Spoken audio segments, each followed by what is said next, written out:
clean coolant sump is absolutely critical to getting good performance out of water-miscible cutting and grinding fluids. But a lack of attention to this area has been a common problem in shops for years. A great many problems are simply due to poor machine cleaning equipment and procedures. Coolant is usually changed when the operator complains of foul odor. This condition need never happen.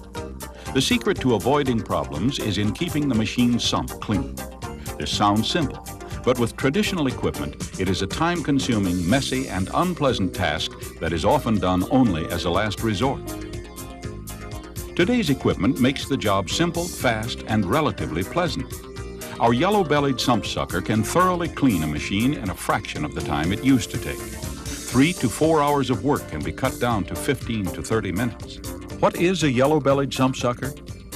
It is basically a large, powerful, liquid-solid vacuum cleaner designed to remove from the machine sump anything that will fit up its 2-inch suction hose.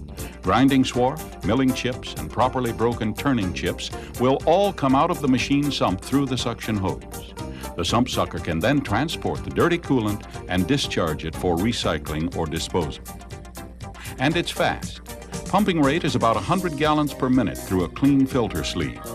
With this kind of equipment, people can now afford to take the time to do a proper job of cleaning their machine tools.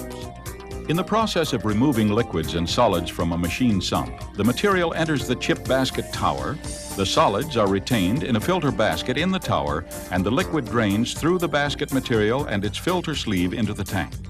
Many of the sump cleaners we build today are divided into 2 compartments with an internal baffle.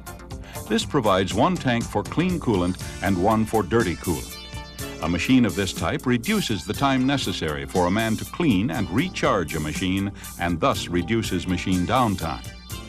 Before going out to vacuum out a machine with a twin tank unit, the clean tank is filled with clean, fresh, or recycled coolant. The sump sucker is transported out to the machine tool, and the dirty coolant and chips are sucked into the dirty tank. The machine tool sump can then immediately be refilled with clean coolant from the other tank.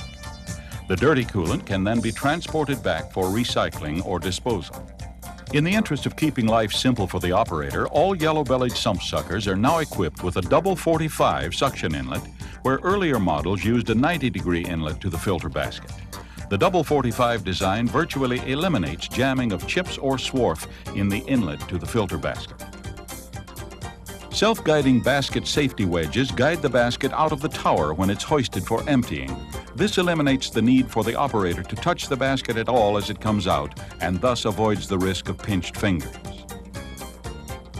Another unique feature is our remote safety cable release for the trapdoor.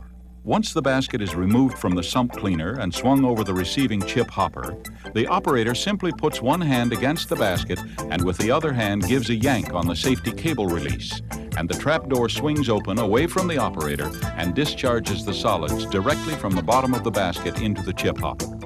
These may seem like simple items, but with up to 800 pounds of chips in the basket, their simplicity can help avoid a serious accident. The chip basket is normally lined with a polypropylene 8mm 52 mesh filter sleeve, which gives excellent filtration after the machine has been used a few times and a cake builds up on the sleeve. The sleeve itself is replaceable. It is held in place by a holding ring, as well as the basket top gasket, and in normal service should last 6 weeks to 3 months. If a lot of very sharp, large chips must be handled, the service life will probably be close to 6 weeks. On grinding swarf, they can be used as long as 9 months between replacements.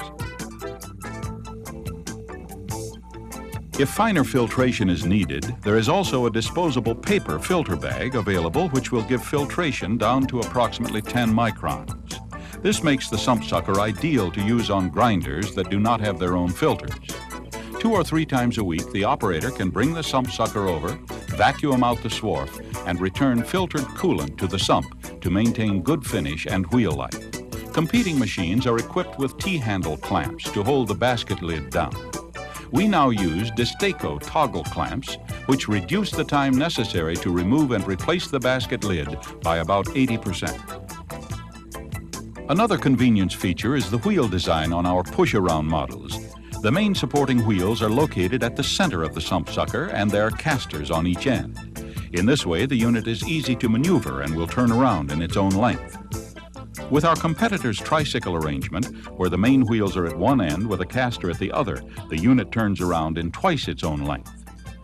All our push-around units are also equipped with forklift brackets as standard equipment, which enable an operator to pick up the machine with a forklift and transport it through the shop if it needs to be moved a considerable distance. The hard fiber-reinforced plastic wheels do not compress like urethane-tired wheels. This makes it easier to push a sump sucker when it's fully loaded. With urethane-tired wheels, the more heavily they are loaded, the more the wheels compress, making it more difficult to push the unit. The unit here is powered by an LP gas engine. It is a Kohler cast iron block industrial engine of 12 horsepower, driving a twin-rotor positive displacement air pump. We make 55 to 60% of our units today powered by LP gas engines, the rest driven by three-phase electric motors. Obviously, an LP gas engine is more expensive than an electric motor, but because of the fact that it is independent of an outside power source, the unit has total flexibility for operation throughout the shop. If you already have welding plugs installed around so that you can operate a 5-horsepower, three-phase electric motor, then probably an electric unit would be your better choice. If you don't have the plugs and you consider that when all costs are taken into account, the addition of welding plugs will cost in the neighborhood of $250 to $300 per plug, the little difference between an electric unit and an LP unit is rapidly offset by the installation of the plugs. Both units are comparable in noise level. An LP unit is about 2 decibels louder than an electric unit. Changing from suction to discharge on an LP unit is accomplished by operating a valve. On electric units, suction and discharge are controlled by push-button motor starters. If you've ever had to replace an oval manhole inspection port, you'll appreciate Master Chemical's new tank cleanout port, now standard on all yellow-bellied sump suckers. The old internal oval manhole frequently proved difficult to make leak-free after reinstallation. Our new external manhole has a thick, pliable neoprene gasket which need only be snugged into position to prevent leaks. This will prove its worth many, many times during the recommended once-a-month cleaning of the tank. The air pumps used on these sump suckers, which make them so effective, are not designed to handle liquid, so it's important that the tank not be overfilled with coolant, which would then make its way into the pump. For this reason, all yellow-bellied sump suckers are equipped with an automatic motor shutdown in the form of an electric float switch.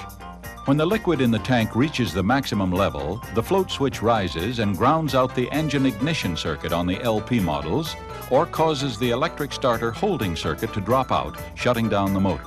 Since maintenance on engine-driven models is specified according to hours run, all LP units are equipped with an hour meter. A new safety and convenience feature on all current production sump suckers is the ball valve now being fitted on the suction inlet.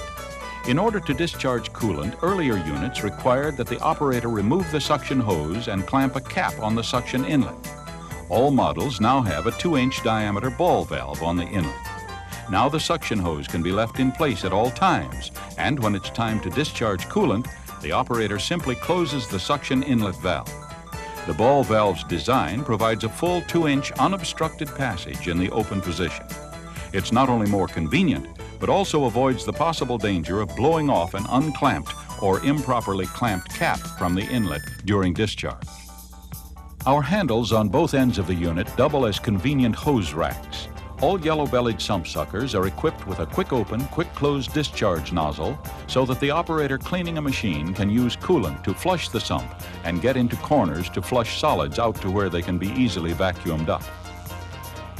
Of course, these sump suckers are designed to work with Master Chemical's ybss recycling system, so the nozzle comes off when it's time to discharge the dirty coolant into the dirty coolant tank of the ybss system, and the hose mates directly to a fitting on the tank to speed up the discharge of coolant.